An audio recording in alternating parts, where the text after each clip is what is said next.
Hello friends! Welcome back to my channel.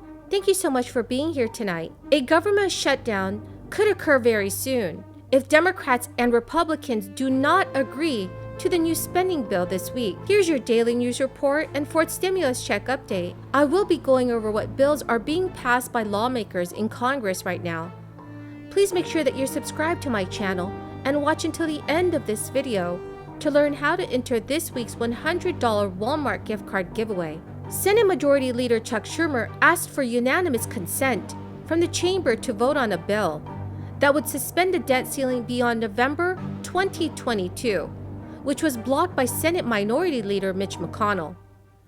Currently, the Senate would need 60 votes to increase or suspend the debt ceiling, and Republicans are not willing to give a single vote. Without a vote to increase the debt ceiling, the U.S. risks defaulting and the Treasury running out of money. In a statement, Treasury Secretary Janet Yellen warned Congress that it is very likely that the Treasury will exhaust its extraordinary measures if Congress has not acted to raise or suspend the debt limit by October 18th. Janet Yellen continued by stating that at that point, we expect Treasury would be left with very limited resources that would be depleted very quickly. Limited resources could mean delays in critical welfare payments, paychecks for federal employees, and much, much more. Republicans are interested in the Democrats using a process known as budget reconciliation, which only requires a simple majority to pass the suspension.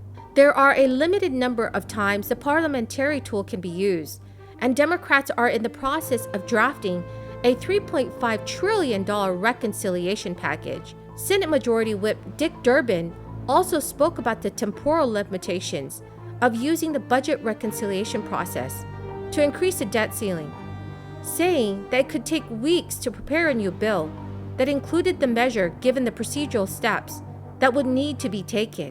My guess is that you've been hearing a good deal about what's going on in Washington these days, and that's because so many things are coming together at the same time. A government shutdown hopefully gets averted with legislation today or tomorrow. And yet another big challenge is coming up, which is our Democrat friends have a so-called $3.5 trillion reconciliation bill. It's nothing but bad news, in my opinion, for our country. And not a single Republican in the House or the Senate is going to vote for it. Let me tell you why. First of all, it spends an awful lot of money that we really don't have, and it's going to result in higher taxes as well as additional debt. Higher taxes on higher income people. Some people don't mind that, but it means less investment in our country.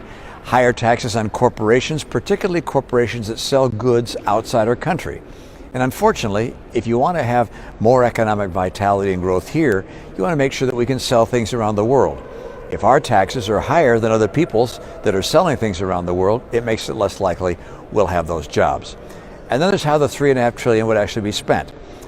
There's going to be an extraordinary largesse given to people who are here illegally. Families, kids, individuals are able to get government payments whether or not they're legal. That's a problem. Education. The federal government is putting the camel's nose into the tent, if you will, in the education world. So we're going to have the federal government saying that all of our kids between in the 2 years before kindergarten are going to go to public school.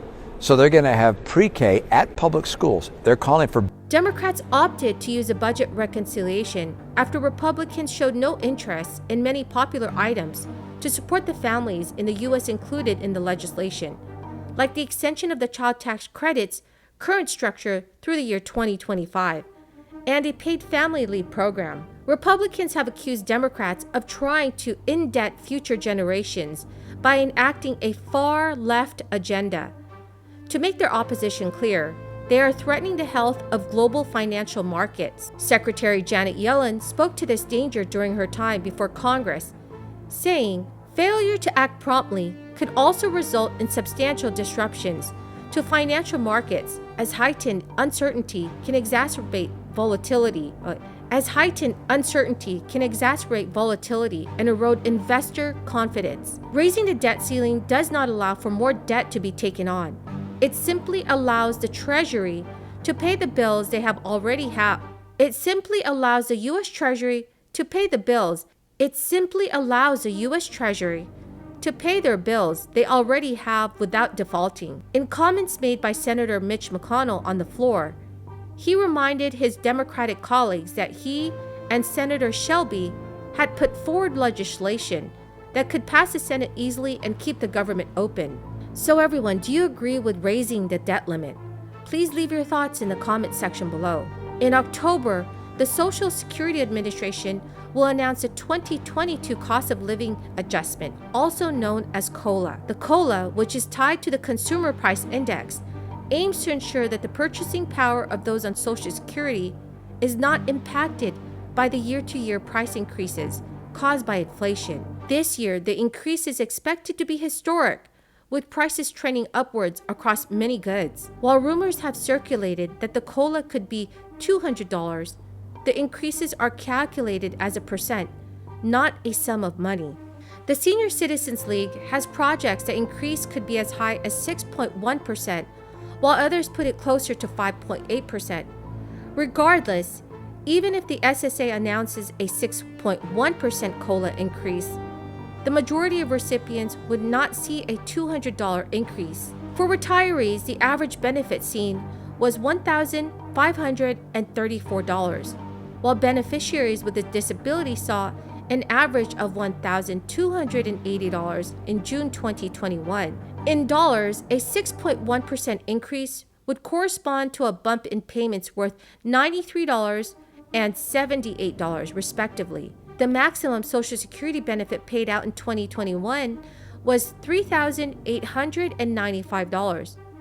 For those receiving this heftier check, the increase would be $237. The key word for this video is pencil. If you're interested in entering my $100 Walmart gift card giveaway, which is scheduled in just a few days, please make sure that you're subscribed to my channel, like this video, and comment below the keyword. Thank you so much, everyone. The CPIW is the index used by the SSA to calculate the COLA increase each year. From 2019 to 2020, the CPIW increase corresponded with a 1.3% COLA. The historic predictions for the 2022 COLA are based on the CPIW data from July and August, where the CPIW averaged 267, an increase of more than 14 points over levels recorded in the fourth quarter of 2020. Friends, thank you so much for being here tonight. I truly appreciate every single one of you who are watching my video. And if you're interested in entering my $100 Walmart gift card giveaway, which is scheduled in just a few days, please make sure that you're subscribed to my channel, like this video, and comment below the keyword. Thank you, everyone, and have a very blessed Wednesday night.